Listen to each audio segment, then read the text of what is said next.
Petit rappel, on a vu que lorsqu'un énoncé est juste, il faut utiliser une démonstration. Voilà à quoi ressemble une démonstration. Il y a 3 parties dans une démonstration. La dernière partie, c'est la conclusion. C'est la réponse à la question qui a été posée dans l'énoncé. Prouver que les droites sont parallèles. Voilà le type de question. Avant cette conclusion, on a ce qu'on appelle une propriété. Et on ne va pas prendre n'importe quelle propriété. Le but de la propriété doit correspondre à la conclusion.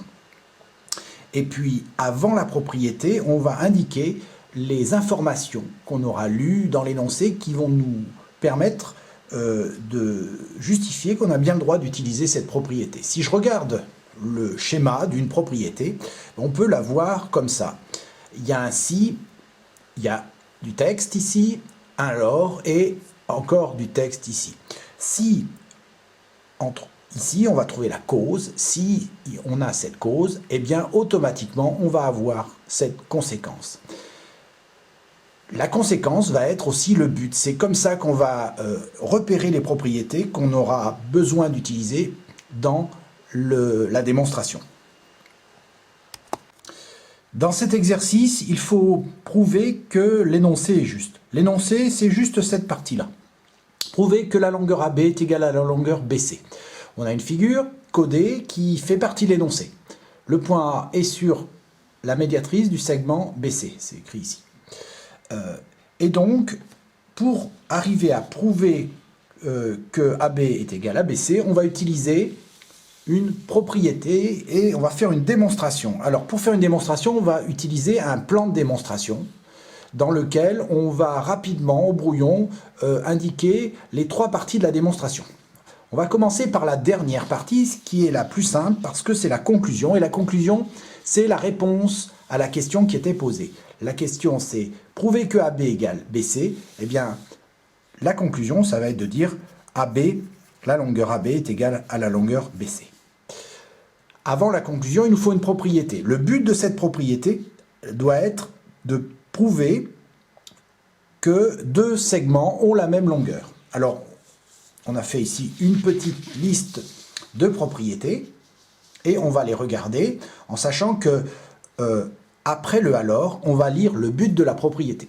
Cette première propriété permet de dire qu'une droite coupe un segment perpendiculairement et en son milieu. Elle ne m'intéresse pas. Celle-ci permet de dire que il est à égal, alors on parle d'un point qui est à égale distance des extrémités du segment. Cette propriété-là m'intéresse. Celle-ci permet de dire qu'on a un losange et celle-ci permet de dire que des droites sont perpendiculaires et qu'elles se coupent en un même milieu. Alors, si je veux utiliser la propriété 2, je vais le mettre dans mon plan. Voilà, c'est la propriété 2. Pour pouvoir avoir le droit d'utiliser cette propriété, il me faut des conditions d'utilisation. Alors regardons ici les conditions d'utilisation qui se trouvent entre le si et le alors.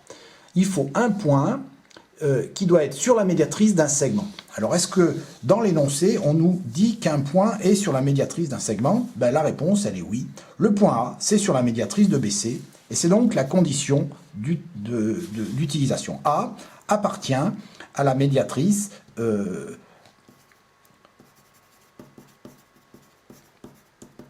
BC.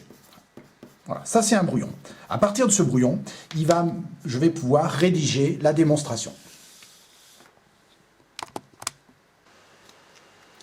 À partir de ce plan, il ne reste plus qu'à rédiger. On commence par les conditions d'utilisation. Et on va commencer par la phrase « on sait que » suivi des conditions d'utilisation. Donc le point A appartient à la médiatrice du segment BC. Ensuite, on va citer la propriété numéro 2. On va commencer par le mot « or » et puis on l'écrit. Puis on termine par la conclusion avec le mot « donc ».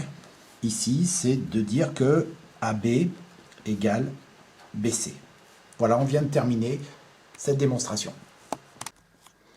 Pour prouver que cet énoncé est juste, on va utiliser une démonstration. Alors l'énoncé, c'est ça, prouver que la droite IK est perpendiculaire à la droite JL.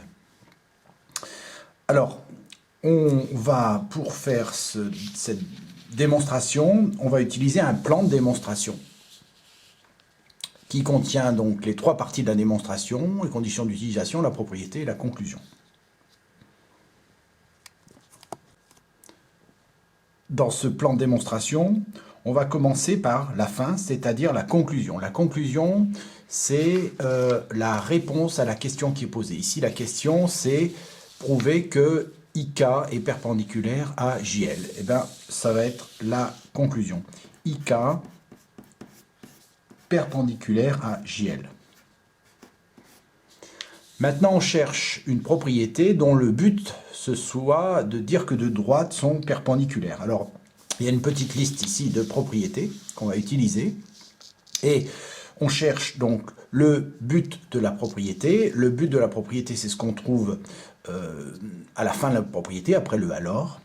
Alors, si on regarde celle-ci, eh bien, elle permet de dire qu'une droite est perpendiculaire et coupe un segment en son milieu, donc elle peut peut-être nous intéresser. Ici, pas du tout, hein. Des distances égales. Ici, le fait que ce soit un losange, ça ne nous intéresse pas, on le sait déjà. Et puis ici, on a une propriété qui dit que si un losange, les diagonales d'un losange sont perpendiculaires, que se coupe en un même milieu, le fait que ce soit perpendiculaire, ça nous intéresse aussi. Alors finalement, on peut retenir la 1 ou la propriété 4 comme propriétés qui peuvent nous intéresser, dont le but est de dire que des droites sont perpendiculaires. À partir de là, on va essayer de voir si on peut utiliser les deux propriétés. Alors, on va regarder les conditions d'utilisation de la propriété 1. La propriété 1, si une droite est la médiatrice d'un segment, c'est la condition d'utilisation. Ce qu'il faut connaître absolument pour pouvoir utiliser cette propriété. Dans l'énoncé qui est là, qui est très bref, on ne nous indique pas qu'une droite est la médiatrice d'un segment. Donc, on ne pourra pas utiliser la propriété 1 dans cette démonstration-là. Essayons de voir si on peut utiliser la propriété numéro 4. Les conditions d'utilisation, si un quadrilatère est un losange.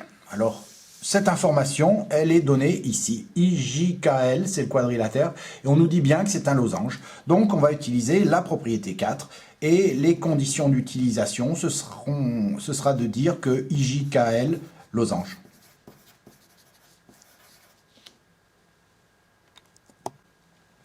Nous avons toutes les informations pour pouvoir faire la démonstration. Il ne reste plus qu'à rédiger dans le bon ordre les trois parties de la démonstration. On commence par les conditions d'utilisation. Alors, on va les énoncer par « on sait que ». Quel est un losange.